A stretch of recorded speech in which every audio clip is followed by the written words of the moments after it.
Hello, and welcome once again to the Sage's Library. I am, as always, your humble sage, Trevor DeVal. Thank you so much for joining me today. We have quite a treat. Today, we are talking about a game, which I confess I'm somewhat new to. I've only been playing this game for maybe just over a year. But it's quickly become one of my favorites. And that game is Delta Green. Yes, Delta Green, which is essentially modern day Call of Cthulhu. Delta Green is kind of like a cross between Call of Cthulhu and the X-Files. Delta Green operates on the presumption that you play agents of Delta Green, a super secretive organization that not even the top tiers of the American government know about, but they're drawn typically from the FBI, CIA, that kind of stuff, and they know things. They know the truth of the world, the Lovecraftian truth of the world. So this game, as far as I know, started out as a supplement for the Call of Cthulhu game. And Delta Green, I think maybe this was back in the 80s when they released a supplement which basically took the setting of Call of Cthulhu from the 1920s and dropped it into the 1980s. Or whatever the modern day equivalent was at the time. Like I said, I think it was the 80s. And it was exactly the same game. Basically, you just played in modern day. So what Delta Green, this particular version by Arc Dream, has done is basically taken the system of Call of Cthulhu, which is in itself already a very easy and playable system, and streamlined it even further to make a game that is its own thing, completely self-contained, set in the modern era. The game itself is very familiar to those of you who know Call of Cthulhu or any of the BRP-derived games, the basic role-playing derived games, games like RuneQuest and things like this.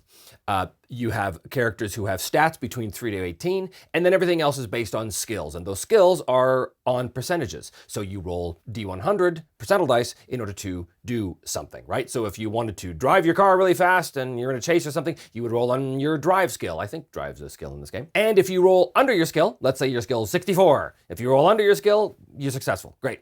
If you roll over your skill, you failed. If you roll doubles under your skill, that's a critical success. And if you roll doubles over your skill, that is a critical failure or a fumble. Very simple. It's also a blackjack style, which I really like. What that means is in an opposed roll, if I'm facing off against an opponent, then I'm going to roll my skill and that opponent's going to roll his skill. And if we both succeed, say, he who rolled the higher number is the winner. So it's roll under, but high. Really like that. Makes a lot of sense to me, and it's very slick, very streamlined, very easy. PC creation is actually one of the fastest I've ever seen in any role-playing game. In Delta Green, you basically roll your stats, or you can pick them, and then you pick a profession. And your profession gives you a whole baseline of skills that you start with. And there's a bunch, right? Like these characters start very competent. These are not level 1 characters. These are very competent professionals right out of the gate. And they need to be, because the kind of threats that they're up against, they wouldn't survive very long if they were raw rookies. But once you've got your skills from your profession, then you go through and you can tweak them a little bit, and you can add 20 here or 10 there or whatever you want. It's very simple to sort of make the character your own. But what really sets characters apart in this game is not so much their stats or their skills, it is their bonds. And their bonds are relationships that the agents have with people in the real world who are dear to them. And it's not necessarily people, it could be an organization or a group or whatever the case is, but typically speaking, it's people. So these are the things that root the agents in reality and insanity. These are the people that the agents are basically fighting for. And the great thing about bonds is that you have a score in those bonds, but as the agents encounter more and more horrible things and unnatural things, and of course they do, they can draw upon those bonds as sort of like anchors to their sanity to prevent them from losing their mind. But the catch is, if you do that, and of course you inevitably have to do that, every time you draw upon your bond to try and give you like an anchor point for your own sanity, you wind up damaging your relationship with that bond. I love that, because what that ultimately does is it creates this group of agents who are fighting so hard for the people they love, but by doing so, they are destroying and degrading and eroding their relationships with those very people. It's basically a slow descent into isolation from the very people you're trying to save. I just love it. The only people you have left that you have any bonds with are the other agents. So you get this group of agents, this group of professionals who have seen so much crap, who've seen so many awful things, that they can only ever rely on each other. So it becomes this really like terrifyingly, almost incestuous little group of people that can no longer rely on anybody because they pushed everybody away. So it's really bleak.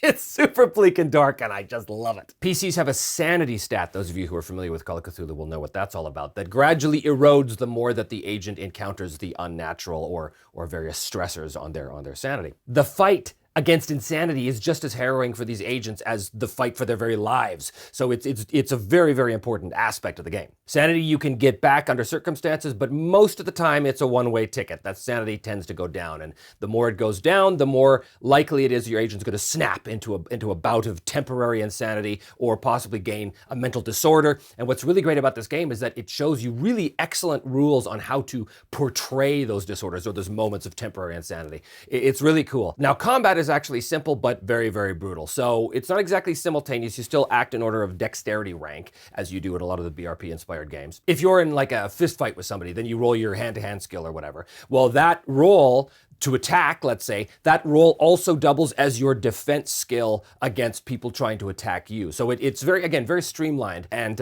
it's very fun to play through. Ranged attacks, especially guns, ooh, these are particularly brutal. You have to understand that in this game, the average number of hit points any given character is going to have is probably between 8 and 10. And your typical pistol could do like 1d10 damage. So, one bullet could take somebody down, which, again, it's pretty rooted in reality. But then certain weapons, especially like submachine guns, stuff like that, they have something called a lethality rating. And the lethality rating is expressed as a percentage. So let's say I've got a gun that has a 10% lethality rating. What that means is, if I shoot you and I hit you with that gun, I immediately roll percentiles, and if I get 10 or less, which is the value of the lethality rating, I kill you outright. Boom. And even if I roll over the lethality, I still take the two numbers on those D10s and I sum them, and that's the damage. So a gun with a lethality rating is probably going to kill somebody anyway, but it's really scary. It's really brutal. Now, obviously, these rules are designed more for the Cthulhu cultist rather than old Squidface himself, because obviously, a little gun isn't going to do anything to such a monstrosity. But considering a lot of the threats in the game can be very mundane, like other people and things like this, the lethality rating becomes quite important. Or if they're encountering an enemy who's using those weapons against the players, they know there's a much, much greater risk there. The home section of the game is really great. This is basically the stuff that the characters do in between missions, where your PC deals with the fallout from constantly drawing upon their bonds in order to stave off madness. And there is fallout, because we see in the home section, in the home phase of the game, we see how the relationships with their bonds are in fact deteriorating in the real world. So, I think the example in the book is of an agent who has a wife who he's drawn upon, his relationship with his life in order to stave off insanity in the mission. But during the home phase, he realizes that he's growing distant from her, and she's starting to notice that. And so that leads down a very, very bleak road. There's something almost grotesquely satisfying about watching a PC's relationship with his children gradually deteriorate simply because that agent is trying to protect his children from the truth. But that's kind of the point. These agents lead necessarily kind of a secret double life, and they cannot let anybody know the truth about what's going on in the world, because that would be a breach of Delta Green security for one thing, but also that would threaten sanity loss for the people they tell about it too. Which leads me to an interesting thing too. One of the things you can do in the home phase is seek therapy in order to try and regain some sanity. But the hilarious thing about this is you have to decide in therapy whether you tell your therapist the truth or not. If you don't tell them the truth, then you don't regain as much. It's barely any. But if you do tell them the truth, yes, you could regain some sanity, but you put your therapist at risk of going insane if they believe you, which is it's great. Everything's so grim, so dark, so much fun. Now, there's a great little intro adventure that I think comes with the Handler's pack. I think the handler is what they call the game master in this game, called Last Things Last. And it's a very, very simple scenario. I've run it 3 times with 3 totally different groups. And interestingly enough, not one of those groups has been quote unquote successful in the mission. I'm not going to give you any details about the mission because I don't want to give spoilers, but basically it's a very straightforward mission. And the agents, when they go out on it, there's actually clues built into the mission itself, built into the scenario, that essentially tell the players exactly what they have to do in order to succeed. And yet, none of my 3 groups ever did it.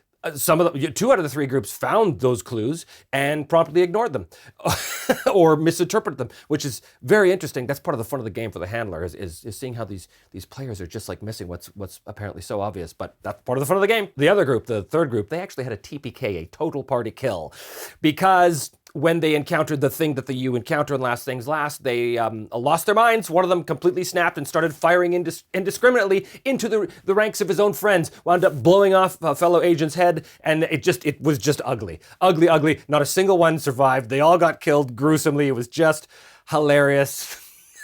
It shouldn't be hilarious, but it was hilarious. And the players' faces were like, oh my God, but they loved it. They loved it. It was lots of fun. Delta Green is a very effective horror game, but there's kind of 2 things you have to keep in mind when you're running it, just like when you're running any kind of horror game.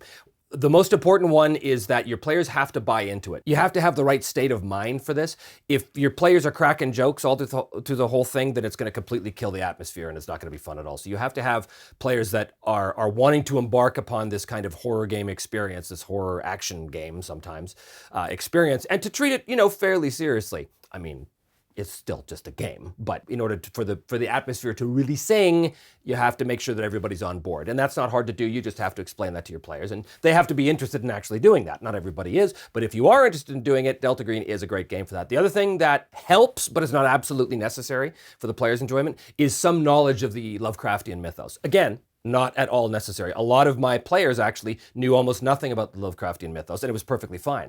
In fact, it was kind of better for them in some ways because they really had no idea what was going on, which is kind of cool as well. But presumably this game is designed for people who are somewhat familiar with the mythos and want to be able to sort of, scratch that itch and go out there and actually throw themselves against the agents of Dagon or the fish people of Innsmouth or whatever the case is. So not necessary at all, but if your players do have some knowledge about the Lovecraftian mythos, they'll probably get something kind of cool out of this as well.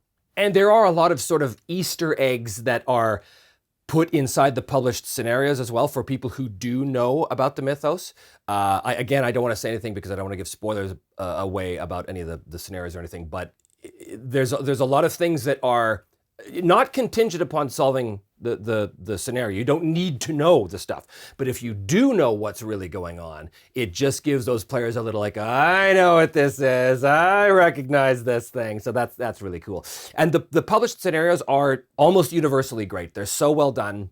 So much fun, and you can really tailor them to whatever you want. That's another thing I love about Delta Green is the fact that the whole game is essentially a series of interconnected one-shots, but they're connected virtually only by the slow degradation of the decaying bonds of the characters. The missions themselves don't necessarily have anything to do with them because it's all one-offs. It's all just mission-based. And yes, you can run a normal sort of campaign in it. You can do anything you want. But the way I run it is essentially a situation of isolated missions, and that also allows me to draw from different player pools. So if the regular group of 3 isn't around, I can ask somebody else from the other group if they want to join, and they can join, and that works perfectly fine because Delta Green is basically grabbing whoever is available to go on this mission. It makes the game very versatile and very easy to pick up and just start playing. Because again, the rules are very simple, just dead simple, dead easy. And the fact that you can just throw a bunch of agents into a horrifying, unnatural situation where they're going to lose their mind is, you can do that at any time. So it's very easy. It's very easy to screw with your players.